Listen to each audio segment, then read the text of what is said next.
토대로 제목을 부인함에서 시인함으로 한번 따라해 보실까요? 부인함에서 시인함으로. 아멘. 부인함에서 시인함으로라고 지었습니다. 국밥은 뚝배기에 먹어야지 맛있습니다. 국밥은 뚝배기예요. 이쁜 그릇에다 먹으면 맛이 없어요. 예배는 현장입니다. 아무리 예배가 좋다 그래도 온라인으로 예배 드리면은 그 뚝배기 맛이 나지 않아요. 그게 와닿지가 않아요. 여러분들 많이 보고 싶었습니다. 보고 싶으셨죠?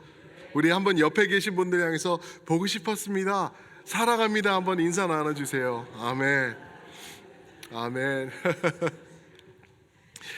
근데 지난주에도 이 말씀을 계속 봤죠. 저희가 지난주 말씀을 보면은 이제 예수님께서 가룟 유다를 통해서 이제 배신당하시고 겟세마네에 계시다가 이제 군대들이 와가지고 예수님을 잡습니다.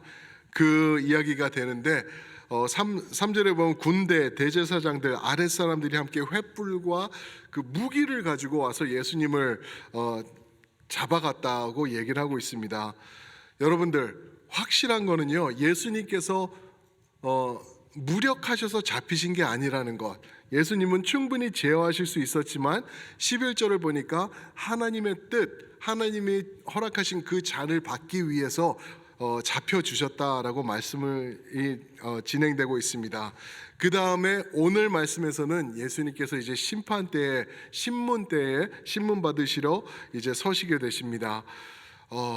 그런데 정말 특이한 거 하나는 예수님이 신문 받으시는 동안 문 밖에서 또 하나의 재판이 일어나고 있었어요. 심적 재판이라고 말할 수 있을 것 같아요. 그건 바로 베드로의 심적 재판이었습니다.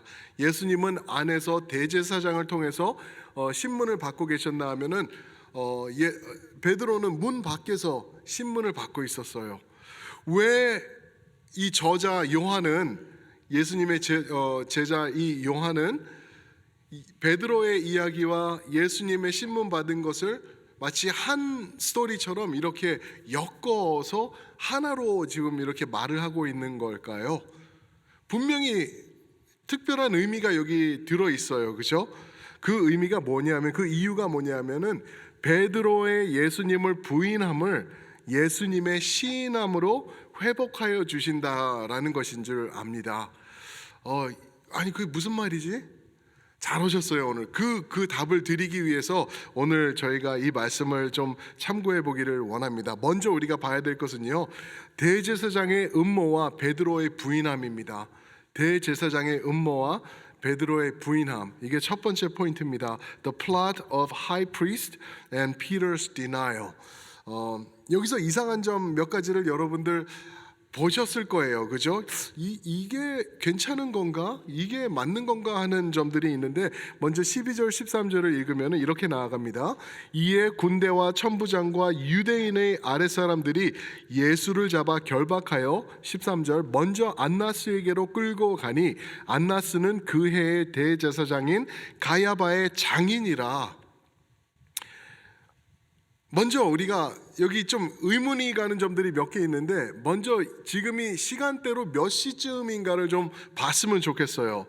이제 지난 거슬러 올라가서 13장부터 17장까지 보시면 여러분 upper room, 그 다락방에서 일어나는 이야기가 이렇게 몇 장을 통해서 계속 일어납니다. 13장부터 17장인데 거기서 예수님은 만찬을 하시고요, 세족식을 하시고요, 그리고 성찬식을 시작하시고요, 또 많은 가르침을 하시고 또 성령에 대한 소개도 해주시고 그 다음엔 기도도 하세요. 엄청 긴 밤이었어요.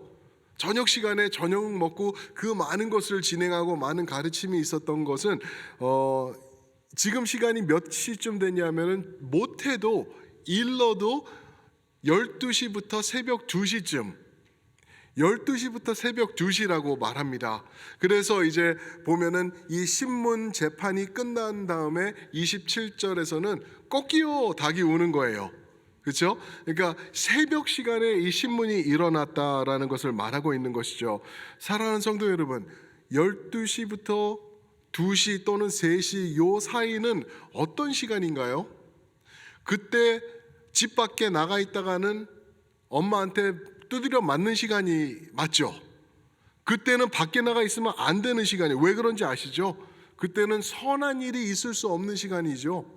그래서 도둑도 그때 생기고 강도도 그때고 불법 그리고 술 취함 악한 사람들 이런 사람들이 몰려 있는 시간이 그 새벽 시간 아닌가요?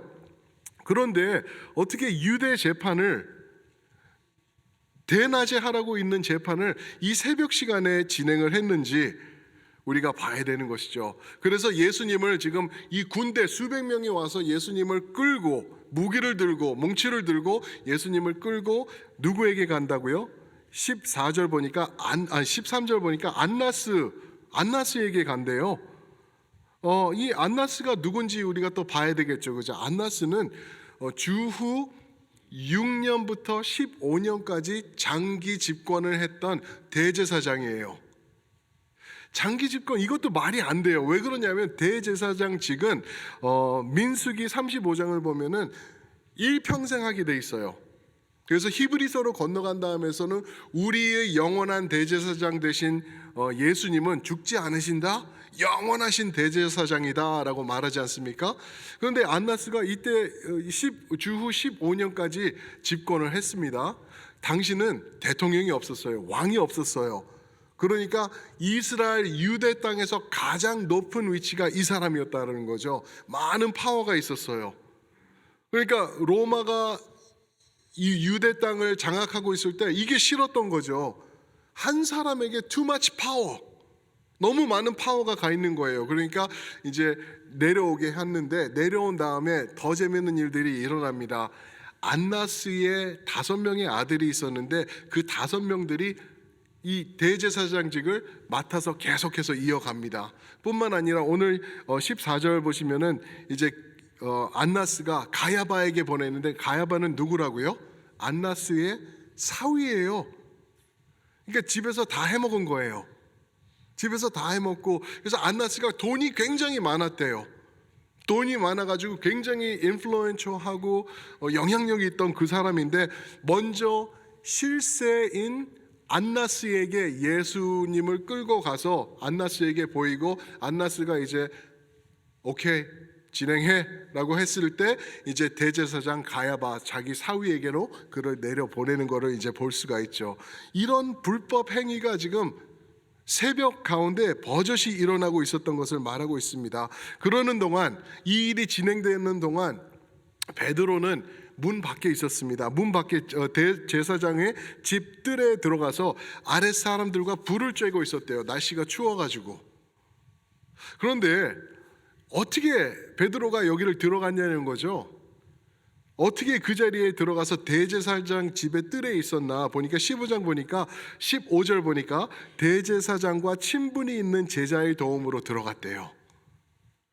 이거는 뭐죠?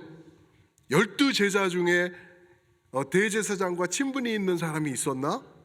그래서 어떤 사람들은 어떤 학자들은 이거는 요한 자신을 말하는 거다. 이름을 밝히지 않고 자신을 얘기하고 있는 거다라고 하는데 저는 좀 동의하기가 어려워요. 제 생각에는 제가 마음대로 생각을 해본다고 하면은 니고데모? 요한복음 3장에 나오는 니고데모가 아닐까? 왜요? 니고데모는 사내들의 공회의원이었어요. 그 말은 대제사장과 가장 가까운 70인 중에 한 명이었다는 거거든요. 그러니까 그가 예수님을 따랐던 것을 우리가 알죠. 그러니까 니고데모가 아니었을까? 근데 그것도 또 아닐 수도 있는 게 요한복음 12장 42절에 보면은 많은 관리들이 예수님을 믿고 따랐대요. 많은 바리사인들도 예수님을 믿는 사람들이 있었대요. 그러니까 좌우지간 그런 부류의 사람 한 분이 대제사장과 친한 사람이 거기서 베드로를 들어오게 해준 게 아닌가라고 우리가 생각을 할 수 있습니다. 그래서 문 지키던 여종이 문을 열어주고 17절 보니까 베드로를 들여오게 합니다. 그런데 이 여종이 보니까 베드로가 수상해요. 어서 많이 본 사람 같아. 행색도 여기 사람이 아닌 갈릴리 사람이에요. 딱 보면 알아요. 좀 비천해 보이고 험해 보이고, 근데 그런 사람이 예수님을 쫓았거든요. 많은 갈릴리인들이 예수님을 믿었거든요. 그러니까 17절에서 문 지키는 여종이 베드로에게 말하되 너도 이 사람의 제자 중 하나가 아니냐. 그가 말하되 나는 아니라 하고, 나는 아니라 하고. 여기서 지난주에 내가 그니라 하고, 그건 누가 한 말씀이죠? 예수님이 하신 말씀이에요. 그죠? 내가 그니라 하고 나는 아니라 하고, 이게 말이 지금 연결이 되고 있어요. 에고 에이미, 여기서는 욱 에이미라고 말하고 있습니다. 그러면서 베드로는 아니라고 지금 부인하는 것을 아주 심각한 모습으로 표현을 해주고 있는 것이죠. 사랑하는 성도 여러분, 생각해 보세요. 여종이에요. 여종, 문지기 여종. 집안에서 뭐 음식 준비하는 여종도 아니고 문지기 여종이었으면은 정말 보잘것없고 가장 하인 중에 하인이었을 것을 우리가 상상해 볼 수 있지 않나요? 그런데 그가 예수님 제자 아니에요? 라고 했을 때 그 여종에게 쫄아가지고 이제 아무 말 못하고 나는 아니야, 큰 소리로 부인하고 있는 베드로인 것을 볼 수가 있죠. 요 전 사건이 어떻게 되죠? 베드로가요, 예수님을 잡으러 오니까 예수님이 내니, 그러니까 칼을 뽑아가지고 휘둘러가지고 덤빌 테면 덤벼봐, 200명 다 상관없어, 내가 다 죽일 거야, 예수님 내가 지킬 거야. 그런 모습의 베드로가 조그만 여종이 와서 그죠? 맞죠? 라고 했을 때 아니야 지금 그러고 있는 것입니다. 무엇을 말하죠? 베드로는 우리의 모습을 지금 대면해주고 있는 건데, 우리의 우리의 용기, 우리의 자만심, 이런 거 다 헛것이라는 거예요. 여러분 예수님 믿으시잖아요. 그래서 예수님을 위해서 뭐 할 수 있을 것 같고 그렇잖아요. 내가 예수님을 위해서 목숨도 내버릴 수 있잖아요. 그런 믿음을 가지고 있는데 다 헛것이라는 거예요. 우리는 그렇지 못하다, 우리는 그렇게 살 수 없는 부족한 존재들이다.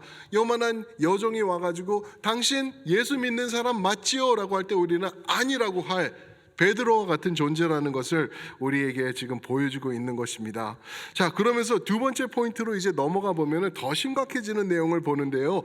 두 번째 포인트가 이제 19절부터 27절까지 보시면은 예수님의 재판과 베드로의 회복을 이제 우리에게 보여주고 있습니다. 예수님의 재판과 베드로의 회복. 예수님께서 이 순간에서도 지금 제자들을 지켜주시는 말씀을 하세요. 지난주 말씀에서 커버는 안 했지만 8절을 보시면은 이 사람들은 다 보내달라고 예수님께서 말씀을 하세요. 당신들이 찾는 사람이 나 예수라고 하면은 나를 잡아가고 이 제자들은 보내줘라고 말을 합니다. 그래서 보내줍니다. 그리고 오늘 말씀 보시면은 대제사장이 두 가지 질문을 예수님에게 던지고 있어요. 19절입니다. 한번 보세요. 대제사장이 예수에게 그의 제자들과 그의 교훈에 대하여 물으니, 두 가지가 무엇에 대해서 물었다고요? 그의 제자들과 그의 교훈에 대해서 물었대요. 무슨 말이죠? 대제사장이 지금 예수님의 가르침, 그의 교훈뿐만 아니라 당신의 제자들, 그 인간들 어디 있어? 걔네들도 잡아들여야 돼. 지금 이런 식으로 몰아가고 있는 거예요. 그랬을 때 예수님께서 20절에 답을 하시죠. 내 교훈은 모든 유대인들이 다 들었는데 뭘 더 하라는 말이냐? 그렇게만 말씀을 하시는 거예요. 무슨 말이죠? 제자들을 언급하지 않으세요. 내 제자 베드로 지금 문 밖에서 떨덜 떨고 있는 걔, 이런 얘기 전혀 안 하세요. 내 12제자 아니야, 그런 얘기 안 하고 내 교훈은 모든 사람들이 들었다 하면서 모든 것을 자기에게 집중시키시면서 모든 것을 짊어지시는 예수님의 모습을 우리에게 보여주고 있는 것입니다. 제자들을 빼고 당신에게 집중하도록 그렇게 나아가시는 거죠. 그러면서 말씀하십니다. 21절. 어찌하여 내게 묻느냐? 어찌하여 내게 묻느냐? 내가 무슨 말을 하였는지 들은 자들에게 물어보라. 그들이 내가 하던 말을 아느니라. 여러분, 이 말씀 많은 내용이 내포되어 있는 거예요. 이거를 좀 설명을 드리면 좋을 것 같아요. 어찌하여 내게 묻느냐? 지금 누가 물었죠? 19절 보니까요. 대제사장 가야바가 예수님에게 질문한 거예요. 자, 유대인의 재판법이 있습니다. 성경 구약에 나타난 재판법이 유대인의 법이죠. 이 재판법이 오늘날 웨스턴 시빌리제이션에서 재판법으로 자리 잡았어요. 그래서 성경에서 나오는 방식과 방법이 오늘날 재판 시스템을 그 토대가 되고 바탕이 되는 것입니다. 성경에서요. 자, 그런데 지금 새벽에 이거를 진행하고 있죠. 자기네들끼리 모여서 이거 진행을 하고 있습니다. 또 피고인이 지금 있죠. 피고인이 누구죠? 여기서 예수님이세요. 고소를 당하는 사람이죠. 그죠? 디펜덴입니다.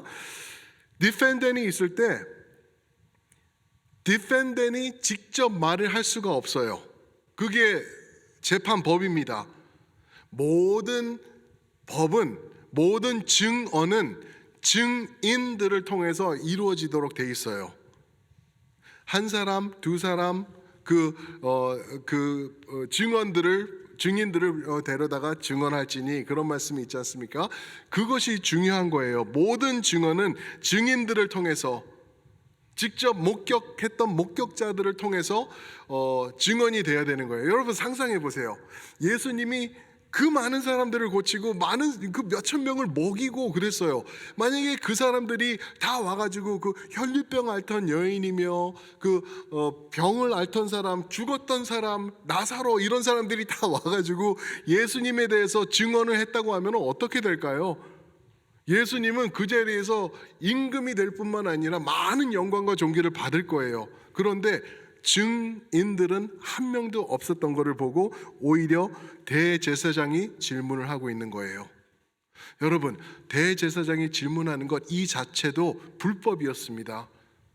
왜냐하면 대제사장은요, 그 나라에서 으뜸가는 왕과 비교될 정도로 높은 위치에 있는 사람이기 때문에 대제사장이 만약에 그 자리에서 이렇게 하자 저렇게 하자, 그러지 말고 이렇게 해라, 이런 가이드를 주고 그랬으면은 큰 문제가 생길 수 있었던 거예요. 왜요? 사람들이 대제사장의 말에 집중하면서 그 말대로 움직이려고 했을 거라는 거죠. 그런데 지금 대제사장이 19절에 보니까 제자들과 교훈에 대해서 묻고 있는 거예요. 불법 계속 불법으로 진행되고 있는 거예요.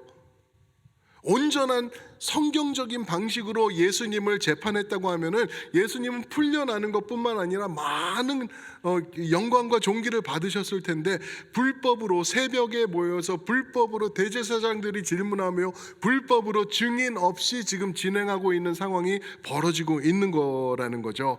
근데 불법 상황이 하나가 더 더해지는 것 아시죠?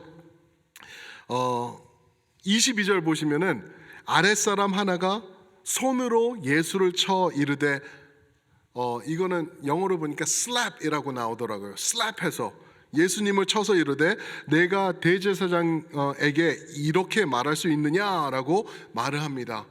여러분, 지금 예수님이 이 주먹으로 맞음, 이게 온전할까요? 절대 온전하지 못해요. 왜 그러냐면은 오늘날 우리가 유대법에서부터 가지고 와가지고 오늘날도 진행하고 있는 이 재판 과정에 룰이 있는데, 그게 뭐냐면은 무죄 추정 원칙입니다. 무죄 추정 원칙, 영어로는 presumption of innocence.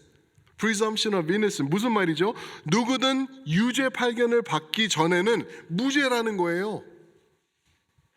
예수님도 지금 판결이 나지 않았기 때문에 이 상황에도 무죄인 거예요. 그런데 이 사람이 지금 예수님을 치고 있는 거예요. 그러니까 예수님께서 하시는 말씀이 뭐라 그러죠? 예수께서 23절 대답하시되 내가 말을 잘못하였으면은 그 잘못한 것을 증언하라. 증인을 데려다가 해라. 지금 그러고 말씀하고 계시는 거예요. 바른 말을 하였으면은 네가 어찌하여 나를 치느냐? 왜 나를, 아직 판정도 나오지도 않았는데 나를 치고 있느냐고 예수님께서 정확하게 법을 짚어주고 계시는 상황이라는 거죠. 사랑하는 성도 여러분, 이런 법들을 떠나서 왜 예수님께서 이런 불법과 수모를 당하셨나요? 왜 그러셨을까요? 왜 아무 죄가 없으시고 하신 거라고는 잠 못 주무시고 기도하시면서 죽은 자들 살리시고 굶주린 자들 먹이시고 헐벗은 자들 입히시고 그런 일을 하셨던 예수님이 왜 이런 불법과 수모를 당하셔야 하나요? 그 답은요, 베드로 때문이에요. 이러면은 여러분들 그 옛날에 그 배우 그 누군지도 몰라요. 얼마 전에 돌아가신 것 같은데 못난 놈, 그죠? 못난 베드로 이러면서 베드로 그 못난 놈 이러실 거예요. 근데 아니에요. 왜요? 베드로가 누구죠? 여러분들과 저를 대표해 주는 사람이에요. 우리는 아담과 하와를 보면서도 못난 놈, 아유 저 조상 때문에 지금 우리가 이 모양 이 꼴이지. 아니요. 제가 말씀드렸나요? 만약에 제가 그 자리에 있었으면은요, 저는 그 과일 따가지고 갈아가지고 과일 주스 먹었다라고요. 똑같아요. 베드로도 우리의 모습이고 아담도 우리의 모습이에요. 우리의 모습, 우리 때문에 예수님께서 이 모든 불법과 수모를 당하셨다라는 것을 말하고 있죠. 그런데 이런 심각한 상황에서 이제 25절 보시면은 불을 쬐고 있는 베드로에게 또 다른 질문이 들어오죠. 그의 신문이 또 진행됩니다. 너도 그 제자가 아니냐? 베드로가 부인하여 나는 아니라 한 번 더 얘기를 합니다. 그런데 여기서 끝나는 게 아니라 이게 두 번째인데 세 번째로 신문이 또 들어오는 거죠. 26절 대제사장의 종 하나는 베드로에게 귀를 잘린 사람의 친척이라. 그 친척되는 사람이 거기 있었어요. 그가 이르되 내가 그 사람과 함께 동산에 있는 것을 내가 보지 않았냐. 무슨 말이죠? 야, 내 사촌 동생이 그 앞에 있었는데 네가 그 칼 휘둘러서 귀 자르고 예수님한테 혼나고 그 귀 다시 붙이고 내가 그걸 다 봤는데 너가 그 사람 아니냐. 지금 확실한 빼도 박도 못하는 증인이 나타난 거예요. 그래서 그런지 베드로가 엄청난 죄를 범합니다. 여기는 안 나와 있는데 마태복음 26장 74절을 보시면은 베드로가 저주하며 맹세하며 예수님을 부인했다 그래요. 무엇하며?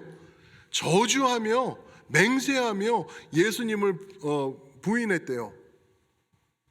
그냥 여러분 이해하기 쉽게 말씀드리면은 예수님에 대해서 쌍욕을 하면서 지금 부인하고 있는 거예요. 그냥 나 아니야 이 정도가 아니에요. 저주, 맹세 둘 다 레위기서를 보면은 하지 말라고 하는 그러한 불법 행위를 베드로가 지금 진행하고 있는 거예요. 사랑하는 성도 여러분, 우리의 모습이라니까요. 여러분들과 제가 이런 베드로의 모습이에요. 그런 못난 놈의 모습이 여기 있다라는 거예요. 그렇게 했을 때 세 번째 이제 신문에 저주를 하면서 맹세하면서 예수님을 반대했던 베드로가 그 앞에 서 있을 때 27절에 어떻게 되죠? 닭이 어떻게 하죠? 닭이 울어요. 여러분 이것도 재밌지 않아요? 지금 새벽 시간 신문이 다 진행되고 부인하고 베드로는 또 부인하고 저주와 맹세하며 부인한 후에 이제 닭이 웁니다. 닭이 울어요. 여러분 닭이 언제 우는지 한번 생각해 보세요. 닭이 언제 울죠? 새벽 시간이에요. 새벽 시간에 닭이 울어요. 새벽 시간은 가장 어두운 때에서 가장 밝은 빛이 싹 올라오는 그 순간을 새벽이라 그러지 않나요? 저는 시골에서 크지 않아서 잘 모르는데 그 순간에 아마 꼬끼요 그러면서 닭들이 많이 울 것 같아요. 그리고 그렇게 우는 닭을 보면은 무슨 소리인지 아시겠죠? 그죠? 알람 소리 같아요. 알람 소리가 그때 되면 아유 벌써 새벽이 있네. 벌써 아침이 다가오네. Wake up! Wake up! 닭이 우는 거는 하나님이 그렇게 만들어 놓으셔가지고 이제는 세상이 빛을 발하면서 이제는 깨어날 시간이다라는 Wake up! 알람을 소리내는 시간이 닭이 우는 시간인 것 같아요. 예수님이 이거를 이렇게 계획하신 게 아닌가 혼자 상상을 해봅니다. 너 어두운 시간 지났지? 네가 저주하면서 나를 맹세하면서 나를 부인했지? 너는 용서받을 수 없잖아. 너는 할 수 없는 거 네가 알지? 그런데 빛이 임하는 거야. 이제 베드로야 빛이 임한다니까. 닭이 울잖아. 저 빛이 보여? 너 wake up! 이제 wake up해 베드로. 너는 할 일이 있어 라고 예수님께서 말씀하고 계시는 거예요. 그래서 누가복음 22장 보시면은요, 예수님께서 말씀하시는데 너는 베드로야, 그때가 되면은 돌이킨 후에 형제를 굳게 해줘 라고 말씀하십니다. 너는 돌이킨 후에, 무슨 말이죠? 너는 회개하고 회복된 후에 형제들, 지금 낙심하고 도망가 있고 어쩔 줄 몰라 하고 두려워서 숨어 있는 형제들을 굳건하게 네가 세워줘. 지금 너와 똑같은 모습으로 이 세상에서 살아갈 이 성도들 네가 세워줘. 네가 붙잡아주고 그들 케어해줘가지고 다시는 실수해도 문제되지 않는다는 거 네가 알게 해줘. 왜? 네가 실수했잖아. 네가 용서할 수 없는 죄를 지었잖아. 그런데 내가 너를 사랑하잖아. 내가 너를 회복시켰잖아. 이제는 wake up, wake up 해가지고 그들을 향해서 빛이 바란다는 것 네가 외쳐주길 바래라고 예수님께서 말씀하시는 것입니다. 그 모든 말을 한 단어로 줄인다고 하면은 사명입니다. 사명. 베드로, 너 어찌 인간이 썩어도 그렇게 썩을 수가 있어? 3번 저주, 맹세, 너는 됐거든. 이게 아니라 너를 내가 세운다. 너와 일하기 원한다. 우리 사명을 가지고 같이 한번 빛을 발하고 세상을 향해서 wake up, 꼭이요 외쳐야 되는 거 아니냐라고 지금 베드로를 세우고 계시는 것입니다. 사랑하는 성도 여러분, 여러분들과 저의 삶을 한번 돌아보세요. 여러분들이 어떠신가? 제가 만약에 여러분들이 저와 비슷한 모습이 있다고 하면은 이런 모습이 많이 있으실 거예요. 나는 안 돼. 나 또 똑같은 죄 또 졌어. 나는 패배자야. 나는 진짜 죄인 중에 죄인이야. 나는 배신자야. 아마 이런 생각이 많이 드실 거예요. 그렇죠?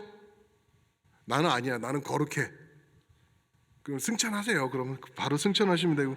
근데 우리는 이런 모습이 모두 있어요. 모두 있다고. 우리는 못해요. 그런데 우리를 향해서 주님이 말씀하십니다. 우리를 보지 말고 너 자신을 보지 말고 십자가를 바라봐. 거기서 보면은 빛이 보일 거고 거기서 보면 알람 소리가 들릴 거야. 웨이크업 할 수 있을 거야. 너의 사명이 그거란다라고 말씀하시면서 내가 이겼어.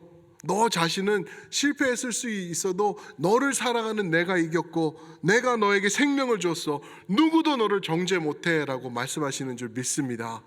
그런 구절이 있는데요, 우리 한번 띄워주시면은 로마서 8장 1절, 우리 그 자리에서 다 함께 일어나셔서 이 구절 한번 우리가 한 목소리로 읽으면 좋겠습니다. 준비되셨나요? 우리 로마서 8장 1절 함께 한번 읽겠습니다. 시작. 그러므로 이제 그리스도 예수 안에 있는 자에게는 결코 정죄함이 없나니.